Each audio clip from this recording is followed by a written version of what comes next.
Tour de contrôle de la chaîne Banshee Broadcast. J'ai passé 21 ans en tant que contrôleur aérien certifié par la FAA. J'ai gravi les échelons à travers les centres régionaux, affronté les hivers de Chicago à O'Hare, les tempêtes d'Atlanta, même les vols de nuit au-dessus du Pacifique depuis LAX. Mais rien ne m'avait préparé à ce qui s'est passé à JFK cette nuit-là. Mon nom est Darren Cole. J'ai 45 ans, père de 2 enfants, et depuis 6 jours, je suis peut-être l'un des derniers à avoir une vision claire de la manière dont le ciel s'est effondré. Nous étions en poste pour un service de nuit. Moi-même, la superviseure Renée Gallagher et notre spécialiste radar, Justin Jazz Jiménez. La cabine de la tour trône comme une capsule de verre au sommet d'un pilier de 100 mètres, offrant une vue panoramique sur les 4 pistes de l'aéroport international John Fitzgerald Kennedy. En dessous de nous, c'était l'écho du cœur battant de New York. Mais ici haut, c'est toujours la même chose. Radar, bavardage, radio et points clignotants sur un écran. Le début du service ressemblait à n'importe quelle autre nuit. Les vols cargo en provenance de Leipzig et de Doha s'empilaient sur les trajectoires d'arrivée. On avait l'Emirates 203 en finale, un 777 Heavy et un FedEx MD-11 en attente d'autorisation de décollage sur la piste 4L. Le vent soufflait légèrement du sud-ouest, visibilité excellente, tout roulait sans accroc. À 23h42, heure de l'Est, j'ai reçu le premier appel étrange. Tour, ici Delta 781. Nous observons des troubles dans la cabine. Le passager du siège 14A attaque l'équipage. Je répète, nous avons une urgence médicale sérieuse. Tour, ici Delta 781. Avez-vous besoin d'un atterrissage immédiat ou d'une assistance médicale au sol?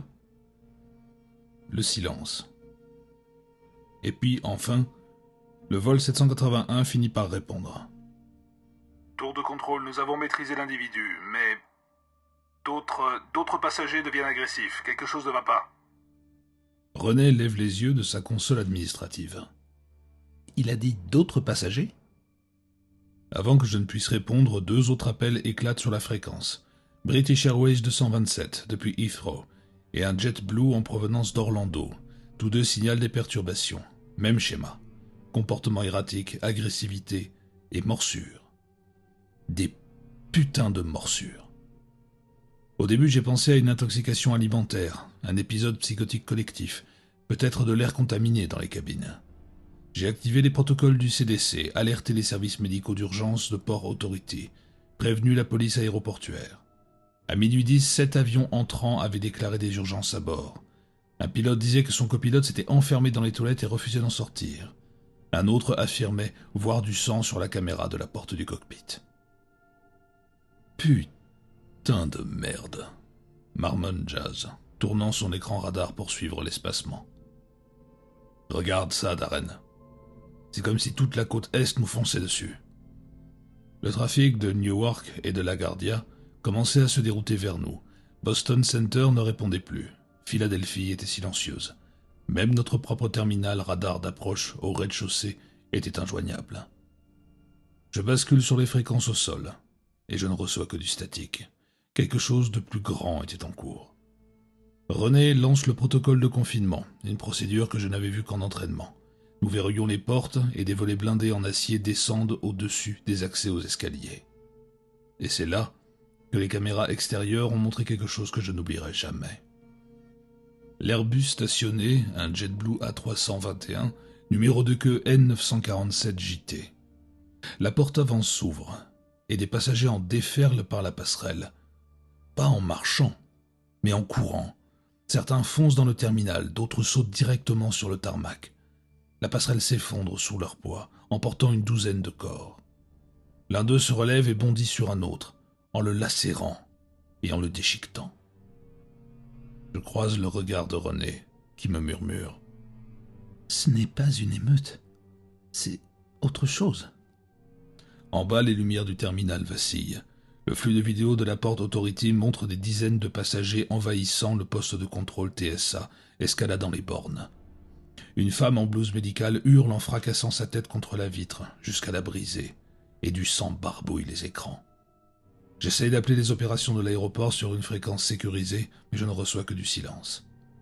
La tour de contrôle est conçue pour être autonome en crise, ration d'urgence, générateur de secours, des filtres HVAC indépendants. Mais nous n'étions que 4, rejoints bientôt par 2 autres, Danny Park, un technicien coincé dans l'ascenseur juste avant la fermeture des volets, et Kayla Simmons, une météorologue de nuit qui avait gravi 10 étages en voyant ce qui se passait dehors. Elle tremblait de tous ses membres. « Je les ai vus traverser le salon Sky Club. Les gens hurlaient. Mais ils ne couraient pas, ils étaient figés. Ils étaient paralysés. » C'est là que j'ai compris. Ce n'était pas une hystérie collective, ni une fuite chimique. Ça se propageait trop vite, et surtout trop précisément. Depuis la tour, notre vue panoramique nous offrait une surveillance totale. Avec mes jumelles, j'ai vu des flammes jaillir à la porte d'embarquement 7. Un 737 était à moitié englouti par les flammes. Des camions des pompiers d'Airfield Ops Alpha n'arrivèrent jamais. Mais le pire, ce n'était pas le feu, c'était les radios. Les cockpits appelaient les uns après les autres. Les pilotes suppliaient qu'on les autorise à atterrir, pleuraient, criaient, demandaient juste où aller. Tour JFK, ici Lufthansa 401. Nous tournons en circuit d'attente depuis plus de 25 minutes. Pression de cabine stable, mais 2 passagers sont décédés. Puis ils se sont relevés. Mon équipage est... L'un d'eux vient d'attaquer le chef de cabine. On ne tiendra pas encore longtemps. Tour JFK, ici American 88. Demande d'atterrissage prioritaire. On perd le contrôle à bord. Certains appels se coupaient en plein milieu d'une phrase. Jazz redirigea une demi-douzaine de gros porteurs pour qu'ils vidangent leur carburant au-dessus de la baie, en préparation d'atterrissage d'urgence. Mais nous n'avions plus d'équipe au sol. La plupart des portes d'embarquement étaient compromises. Plusieurs remorqueurs et camions-citernes brûlaient près du terminal. Un réservoir de carburant explosa au hangar 14 dans un grondement semblable au tonnerre. Et, malgré tout, des avions continuaient d'arriver. À 1h02, Renée prit la décision la plus controversée de sa carrière. Elle refusa l'autorisation d'atterrissage à tous les avions nouvellement entrants. Elle contacta le NORAD, cherchant une autorité fédérale. L'Air Force confirma des foyers d'infection à Meur et à Langley. La voix du NORAD était étrangement calme, presque automatisée. Les unités terrestres sont redirigées vers les périmètres urbains. La réponse de la FAA passe en mode restreint. JFK est hors réseau. Tenez votre position. N'interagissez pas avec le personnel au sol. Traduction. Nous étions seuls. Le pire moment fut quand l'un des nôtres, Oscar Toledo, un autre contrôleur qui avait terminé son service 2 heures plus tôt, se mit à frapper à la porte de la caméra de l'escalier extérieur. Il saignait, pâle, les yeux enfoncés, mais il parlait encore. S'il vous plaît, René. J'ai besoin d'aide, j'ai été mordu, mais juste au bras. Je suis pas comme les autres. Danny, le technicien, faillit ouvrir le volet, et René l'arrêta net. « Attends, regarde le chronomètre. » Effectivement. Au bout de 4 minutes, Oscar s'effondra à genoux, convulsa, puis se releva, la tête penchée, la bouche ouverte, se mouvant comme une marionnette à qui on aurait tranché les fils, mais qu'on aurait tiré brutalement en position. Il se mit à griffer la porte blindée avec des ongles brisés, jusqu'à ce que la caméra tombe en panne. Le seul moyen d'entrer ou de sortir de la tour, c'est par la gaine d'ascenseur. Elle traverse la colonne d'accès sécurisée contrôlée par des badges RFID et des accès biométriques. Nous avions verrouillé le système, isolant la cabine entre 2 niveaux. Ça nous donnait une illusion de sécurité. Mais rien dans le système n'était conçu pour empêcher quelqu'un ou quelque chose d'utiliser l'échelle de maintenance qui longeait la gaine. Elle était destinée aux techniciens, pas aux intrus, et certainement pas à des infectés ambulants. Au 3e bruit métallique, René avait déjà tiré les plans du bâtiment sur la console de secours. Elle surligna le schéma de la gaine, cherchant la provenance du son. Chaque barreau de l'échelle était fixé à un cadre en métal avec des trappes d'accès tous les 6 mètres. Le son avançait, un choc métallique toutes les quelques secondes, résonnant contre les parois d'acier, comme si quelque chose montait avec des bottes, frappant chaque barreau un peu trop fort. Mais plus aucun de nous ne croyait que c'était un être humain. Jazz fit pivoter sa chaise et serra le bord du bureau. Cette échelle n'est pas faite pour être escaladée aussi vite. Pas avec des jambes humaines. Pas dans cette posture. Il ne criait pas, mais le ton de sa voix disait tout. On est à 8 étages de haut. Aucun moyen que ce truc grimpe comme ça, sauf s'il en a déjà l'habitude. Personne ne répondit. Danny se tenait près de la trappe, une barre en acier arrachée à la trousse de secours dans les mains. Pas très utile si ce qui se trouvait dans la gaine atteignait le sommet, mais ça lui donnait l'impression d'être prêt. Kayla était restée silencieuse, les bras serrés contre elle, fixant les vitres extérieures, regardant l'aéroport en contrebas. Le champ de vision était apocalyptique. Des incendies brûlaient sur l'aire de stationnement ouest et autour des stations de ravitaillement. L'un des Dreamliner, un 787 de Qatar Airways, avait réussi à rouler jusqu'à mi-chemin sur la pelouse avant que son moteur gauche ne rende l'âme, enflammant une fuite de carburant qui illuminait désormais tout le couloir de service comme en plein jour. D'autres avions, au moins 4 gros porteurs, étaient garés à des angles étranges près du terminal, tous plongés dans l'obscurité. Aucun remorqueur, aucun chariot à bagages, aucun mouvement, si ce n'est les frémissements et les soubresauts visibles dans les passerelles brisées. La tour nous offrait un cadeau terrible, la visibilité. Chaque détail, chaque horreur se déroulait sous nos yeux avec une clarté clinique. À 3h10, le radar, sa approche s'illumina à nouveau. 2 nouveaux vols en approche, tous 2 signalant des pannes système, des troubles en cabine, des alertes carburant.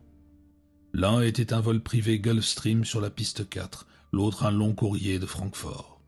Ils étaient en l'air depuis des heures, et aucun carburant pour faire demi-tour. Nous pouvions refuser l'atterrissage autant que nous voulions, mais la gravité, elle, a cette tendance à ne pas toujours écouter. René utilisa la radio VHF pour diffuser un message parmi les plus durs que je n'ai jamais entendu. Tour JFK informe. Impossibilité d'assurer le support au sol. Recommandons déroutement immédiat vers un amérissage ou aérodrome inoccupé. Cet aéroport est compromis. Je répète, cet aéroport est compromis. Nous avons écouté en silence un pilote du Gulfstream contenir son émotion. Compris, JFK. Que Dieu vous vienne en aide. On tentera Meur. Si on y arrive. Le vol de Francfort ne répondit jamais. On a ensuite vu quelque chose traverser bas l'écran radar, puis disparaître dans le statique, au-dessus du détroit de Long Island. Aucun code transpondeur, aucun Mayday. Juste disparu. Le bruit dans la gaine se rapprochait toujours. René nous fit signe de reculer de la trappe d'accès intérieur. Il n'y avait pas de caméra externe pointée directement dans la gaine, mais Danny sortit le boroscope d'inspection de la boîte à outils et l'enfila par une fissure près du panneau de dérivation d'urgence. L'image apparut floue, granuleuse, en noir et blanc, mais ce que nous vîmes nous retourna l'estomac. Une forme vaguement humanoïde était accrochée au barreau, juste en dessous de la trappe d'accès finale. Elle ne grimpait pas comme une personne, elle avançait par à-coups, un membre projeté vers le haut s'agrippant, se traînant. Son torse était tordu de manière anormale, comme si sa colonne vertébrale avait été brisée. Et qu'elle bougeait quand même, pourtant. Un bras était à vif, jusqu'à l'os, l'autre tenait quelque chose de métallique, peut-être un morceau du câblage de la cabine d'ascenseur qu'il avait arraché plus tôt.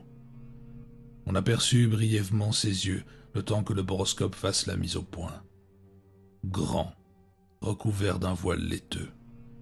Sa bouche était ouverte, en une mâchoire pendante, mais tressaillante. Il était presque au sommet. Cet événement nous galvanisa. René saisit le kit de confinement de la tour et entra le code de la seconde dérivation. Un volet de sécurité final commença à glisser au-dessus de la trappe d'accès, mais il descendait lentement, trop lentement. Les moteurs hydrauliques n'étaient pas conçus pour la rapidité, plutôt pour isoler les incendies que pour empêcher une intrusion. Danny s'approcha avec sa barre de fer, prêt à frapper. « Tu ouvres ? Je lui explose la tête, » dit-il, avec les mains qui tremblaient. « Personne n'ouvre rien.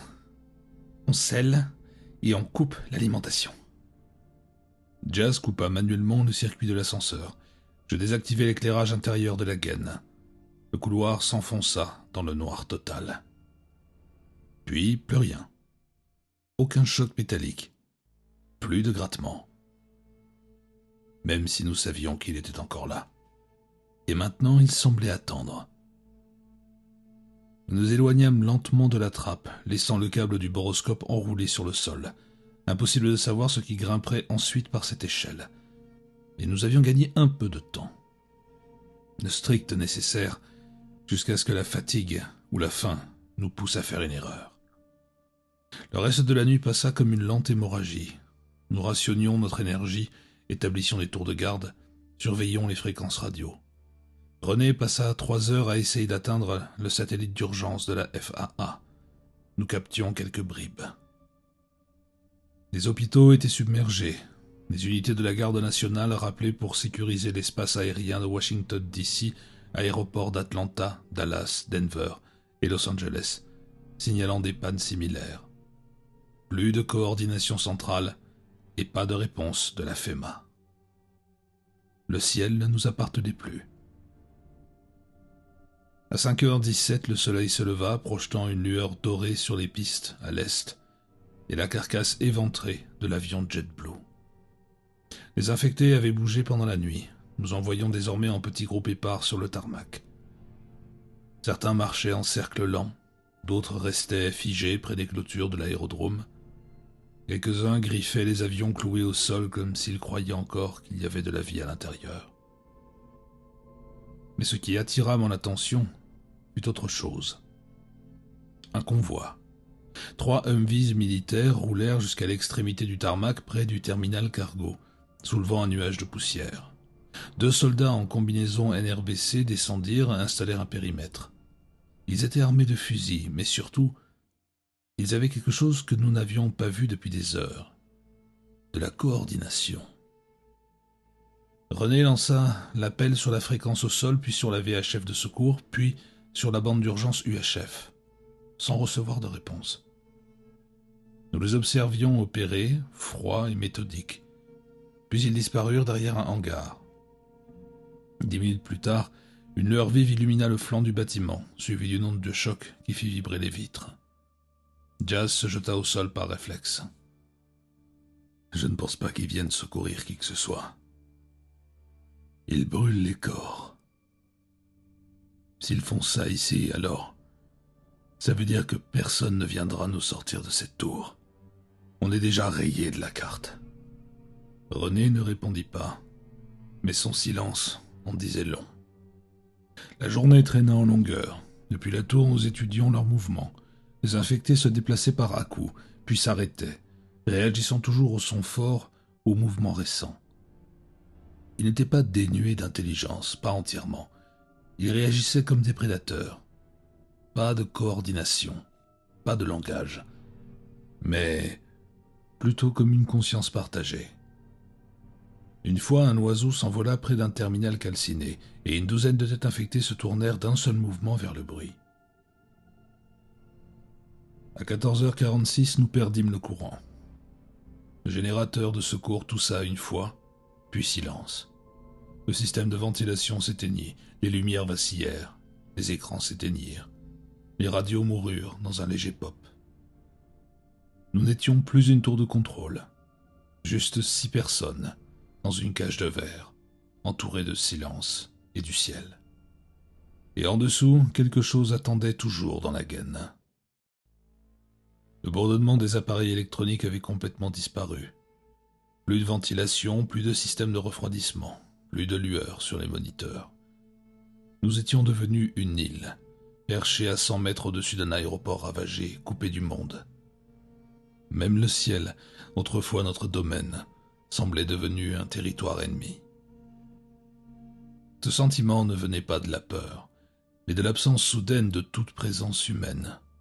Plus de traînées d'avions, plus de feux de navigation, pas un seul appareil en vol. Pour la première fois en 20 ans de carrière, l'espace aérien américain était silencieux. Nous nous déplacions lentement dans l'obscurité. René distribua des lampes frontales et des radios à manivelle depuis le casier d'urgence. Mais les modules solaires ne s'étaient pas rechargés à cause de la fumée et de la couverture nuageuse.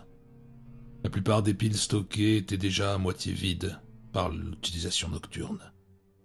Jazz bricolait un petit ventilateur USB relié à une batterie de secours pour maintenir un minimum de circulation d'air.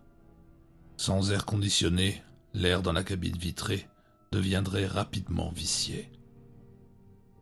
Ce n'était pas encore la panique, mais le sentiment que le temps nous était compté s'était installé lentement, inlassablement, comme les infectés que nous observions en bas. Kayla gardait un œil fixe sur la plaque de verre, au sol, qui couvrait la gaine d'ascenseur. Cette plaque large d'1 mètre était faite de polycarbonate laminé et résistant aux impacts. Un élément de design censé impressionner les visiteurs VIP. Une vue directe sur le cœur de la tour, en tout cas, c'est ce que disait la brochure. Maintenant, c'était surtout un rappel. Quelque chose se trouvait là-dessous, probablement toujours accroché près du dernier barreau de l'échelle de maintenance, attendant une vibration, un mouvement, un son. Danny coinça une étagère métallique au-dessus de la trappe, une mesure temporaire, symbolique plus qu'efficace, mais nous l'avons tous aidé. Ce n'était pas la répartition du poids qui comptait, c'était le message que ça envoyait. On n'ouvrirait rien. Le pire, c'était la chaleur. À midi, la température dans la tour avait atteint 33 degrés. Le soleil cognait à travers les vitres inclinées, et même les protections solaires partielles ne suffisaient plus à contrer l'effet de serre. Les réserves d'eau étaient limitées. 3 packs de bouteilles et quelques rations autochauffantes. De quoi tenir 4 jours peut-être, si on restait immobile au maximum. Jazz restait scotché à sa radio à manivelle, faisant défiler les fréquences. La plupart étaient muettes. Parfois, on capta des fragments, des messages d'alerte enregistrés en boucle, du grésillement sur la bande AM, une voix déformée lisant des protocoles du CDC en espagnol, une autre voix masculine et tremblante murmurait quelque chose sur une fréquence météo d'urgence. On n'a jamais réussi à comprendre. Jazz l'a passé 3 fois, et ça se terminait sur des coups de feu, puis une respiration, puis le silence. Cette nuit-là, on tira au sort les tours de garde. J'héritais du 2e créneau, de 1h à 3h, sans doute le pire. Ton corps croit qu'il est l'heure de dormir, mais ton esprit sait que tu ne peux pas. Je m'assis près de la trappe d'accès à la gaine, lampe torche tournée vers l'extérieur. Je ne voulais pas lui offrir à ça une lumière sur laquelle se fixer. Rien ne bougeait en dessous, mais le silence avait du poids. Il pouvait le sentir remonter par la gaine comme une colonne d'air dense. Chaque grincement de la structure métallique de la tour semblait amplifié. À chaque rafale de vent contre les vitres, je devais lutter contre l'instinct de me recroqueviller. Après des mois de trafic routinier, d'empilement, de vecteurs d'approche, de transfert, mon monde était devenu la chambre d'écho de mon propre souffle. Un peu avant 2h, le sol sous moi vibra, à peine perceptible. Un seul petit tic métallique, ni fort ni présent, mais suffisant. J'éclairai le bord de la grille au sol. Une forme bougea légèrement. Une main, ou ce qu'il en restait, charnue, à vif, les ongles arrachés. Elle était là, immobile, à quelques centimètres de ma botte, à m'écouter, à observer. Je n'ai rien dit. Je n'ai pas appelé les autres. Je me suis reculé lentement en gardant la lumière pointée vers la surface, et rien d'autre n'a bougé, en tout cas pas pendant le reste de ma garde. À l'aube, un grondement lointain attira notre attention. Nous nous regroupâmes près des vitres orientées à l'est et aperçûmes un Chinook CH-47 à double rotor, survolant la baie de Jamaïca, escorté par 2 Apaches. Il ne se dirigeait pas vers l'aéroport, Il longeait le bord sud, filant vers Brooklyn, au-dessus de la Belt Parkway. En dessous, un long convoi avançait lentement sur l'autoroute, des transports militaires, des camions-citernes, des véhicules de décontamination. Il ne venait pas nous chercher. Il contournait JFK complètement.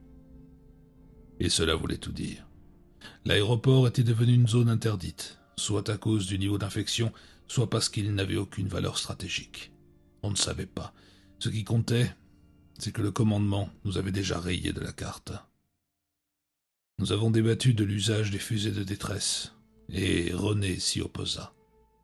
S'il y avait des survivants, ils n'étaient probablement pas en mesure de nous aider. Et s'il y avait des infectés qui nous observaient depuis le terminal, ou pire, cachés dans les tunnels de service, la dernière des choses qu'on voulait, c'était attirer l'attention. Le Chinook ne nous a même pas regardés. Il a filé, traînant derrière lui la chaleur et le bruit et la poussière, comme un fantôme moderne. À la fin du 3e jour, la situation s'était dégradée.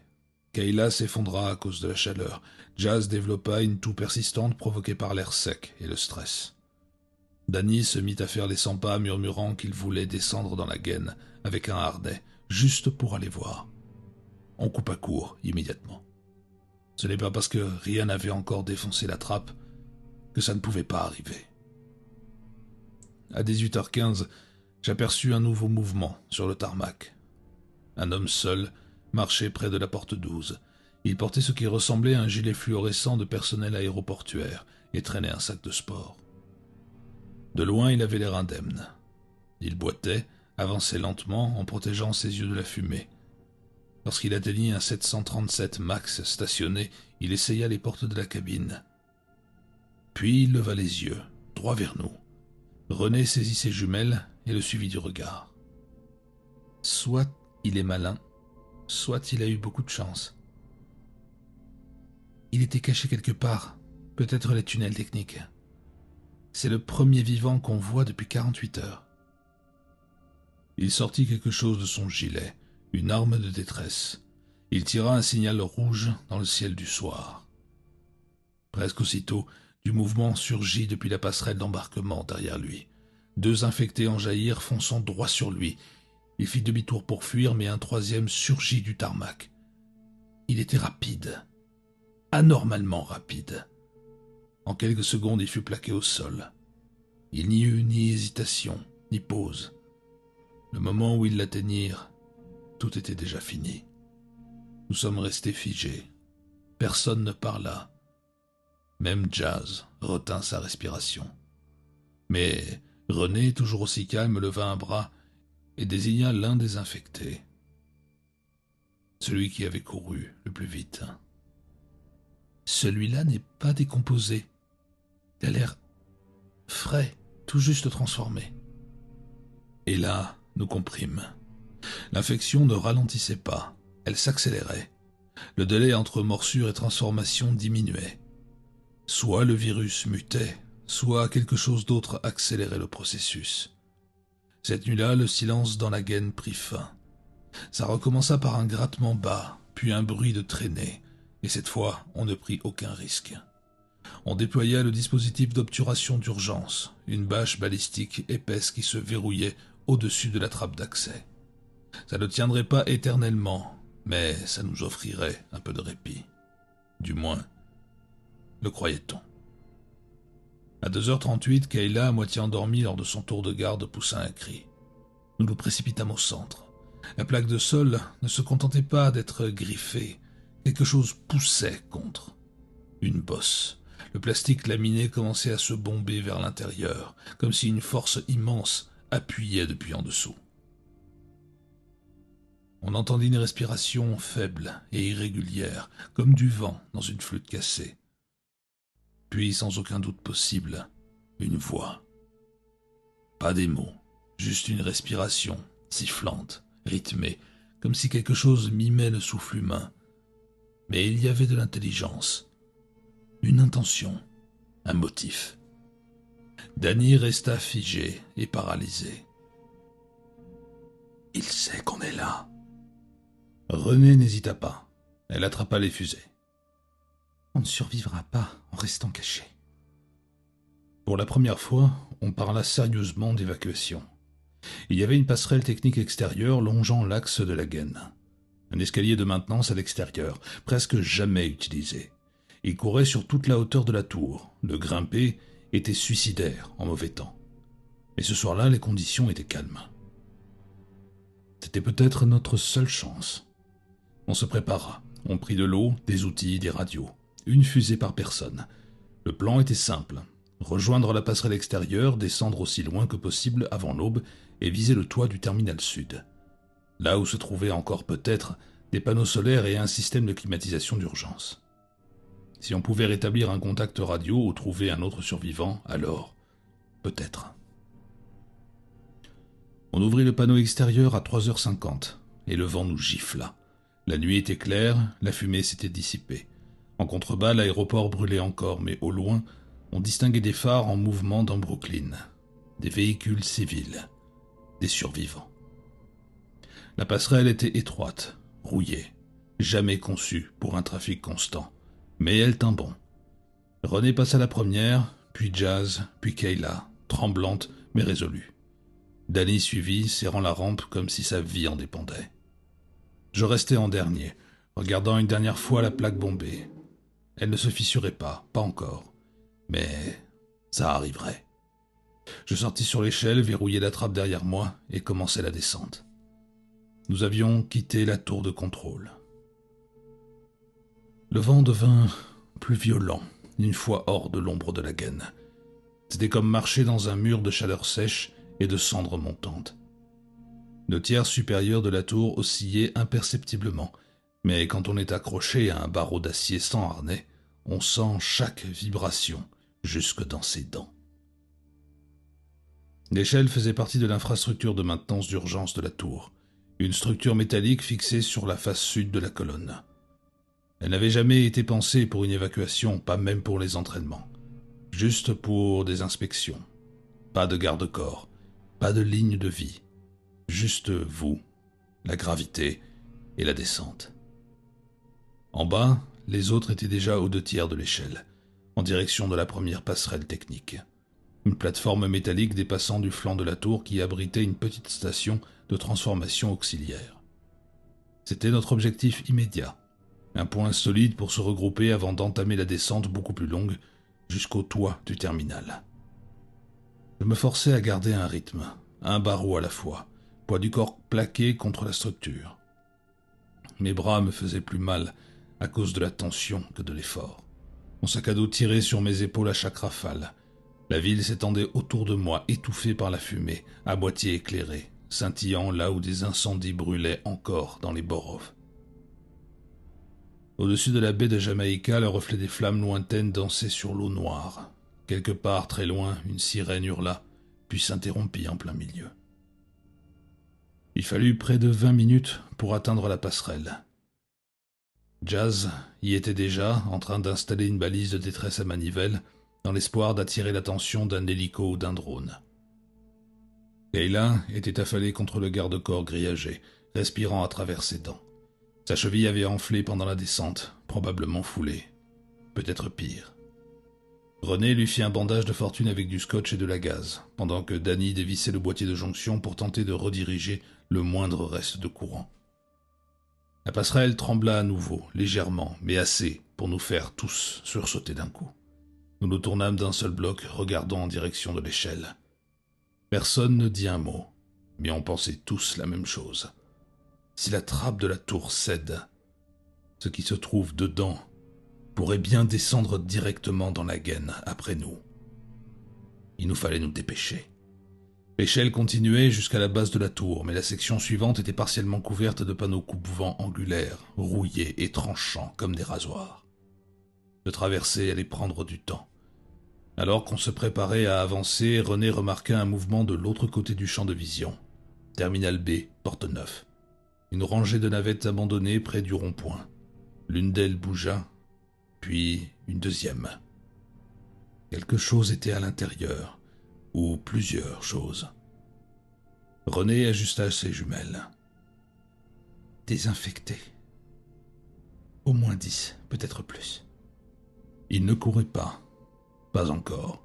Mais l'un après l'autre, ils sortirent de l'ombre, boitant, titubant, flairant l'air comme des chiens de chasse. L'un portait encore les restes d'un uniforme TSA. Un autre avait un gilet de piste JetBlue. Ils étaient différents des récents, mais pas inconscients. Kayla gémit en se relevant, les dents serrées. Il fallait qu'on avance. À l'atteinte de la passerelle suivante, nous étions tous trempés de sueur, couverts de poussière, de rouille. Mes avant-bras étaient à vif, Jazz haletait, la balise de détresse brinque-ballant dans son dos à chaque pas. Au niveau des 45 mètres, la passerelle prenait fin. En dessous, il fallait passer à une échelle verticale fixée à la colonne de soutien.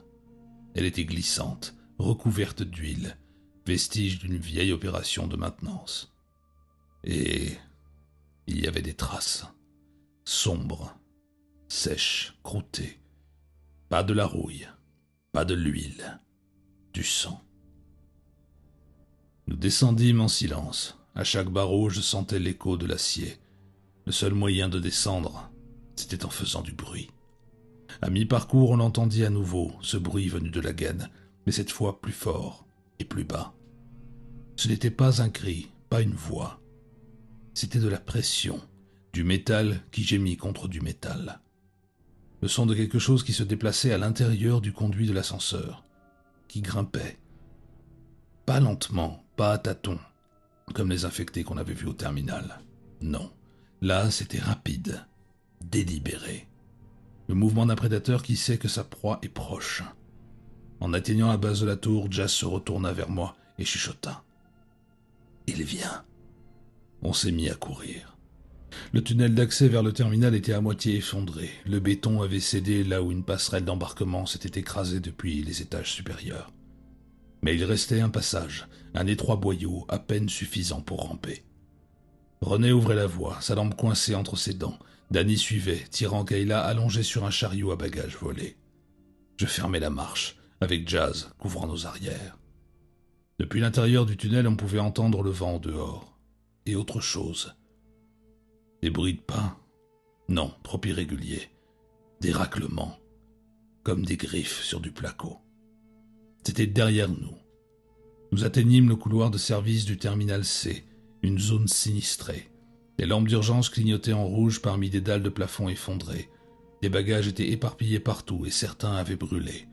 Un fauteuil roulant retourné flottait dans une flaque d'eau provenant d'une canalisation rompue.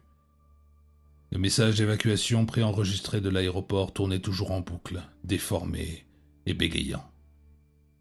Veuillez vous diriger vers la sortie. Les services d'urgence, votre coopération. Nous nous barricadâmes dans un placard d'entretien pendant que René vérifiait à nouveau la cheville de Kayla. Jazz examina le plan de secours peint sur le mur montrant la disposition du terminal et les issues de secours. Nous avions deux options.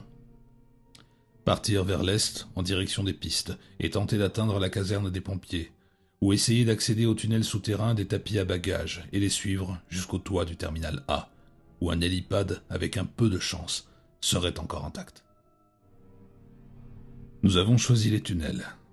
L'air changea dès qu'on ouvrit la porte de service. Il était plus froid, plus stagnant. Un bourdonnement mécanique, bas, résonnait à travers les murs. Le tunnel n'était éclairé que par nos lampes frontales. Les tapis roulants étaient à l'arrêt, encombrés de valises, certaines ouvertes et certaines tachées. À environ 60 mètres, on trouva le premier corps, un agent TSA à moitié décomposé, coincé dans les rouleaux d'un convoyeur. Sa main avait été rongée au niveau du poignet, pas arrachée, mais plutôt mâchée, méthodiquement. Le même schéma que dans la tour avec le copilote à moitié dévoré, le même virus, la même faim. Kayla tint bon plus longtemps que je ne l'aurais cru, mais quand on passa près d'une poussette pour enfant renversée, couverte de sang éclaboussé, elle craqua. Juste un petit son, un gémissement. Assez pour que nous nous arrêtions tous. Et le tunnel derrière nous résonna. Un raclement, un glissement traînant. Nous nous retournâmes d'un bloc, les faisceaux de lampes balayèrent le tunnel comme des projecteurs. Rien. Puis quelque chose bougea. Au fond du couloir, près du dernier virage, une silhouette courbée, rampant, accroupie, Sa peau était pâle, humide, ses membres trop longs, trop souples. Elle ne broncha pas sous la lumière. Elle chargea. Nous courûmes. Kayla hurla pendant que Danny la tirait à toute vitesse sur le chariot. Jas trébucha. Je le saisis par le bras et le remis debout. On atteignit la jonction des tunnels, claquant la porte grillagée derrière nous et la verrouillant avec le mécanisme d'une vieille vanne rouillée. La créature de l'autre côté ne se jeta pas sur la grille. Elle s'arrêta et elle sourit. On pouvait voir son visage à travers les mailles métalliques, des dents ensanglantées, des yeux noirs, l'uniforme Delta en lambeaux qu'on avait vu sur le cadavre du pilote dans la tour. Ce n'était pas une coïncidence. Elle avait grimpé, elle nous avait suivis. Et maintenant, elle savait où nous étions. On n'a pas attendu. On grimpa l'escalier d'urgence au bout du couloir de service. 3 étages, jusqu'au toit du terminal A. L'air là-haut était plus frais, plus venteux, mais pas vide. 3 autres personnes nous attendaient. Des survivants. Une femme en veste de pompier, un homme avec un gilet de la Port Authority armé d'un fusil de chasse et un adolescent tenant un téléphone satellite. Ils nous dévisagèrent, incrédules, puis la femme montra du doigt l'extrémité du toit où un grand H peint depuis longtemps, à moitié effacé, marquait l'hélipad. Un hélico est en approche. 20 minutes peut-être. Et après c'est fini, il ne reviendra pas. Nous nous retournâmes. La chose du tunnel était là, derrière la porte d'accès au toit. Elle nous observait. Elle n'essayait pas de forcer l'entrée. Pas besoin, elle nous avait suivis jusqu'ici. Et elle attendait qu'on redescende.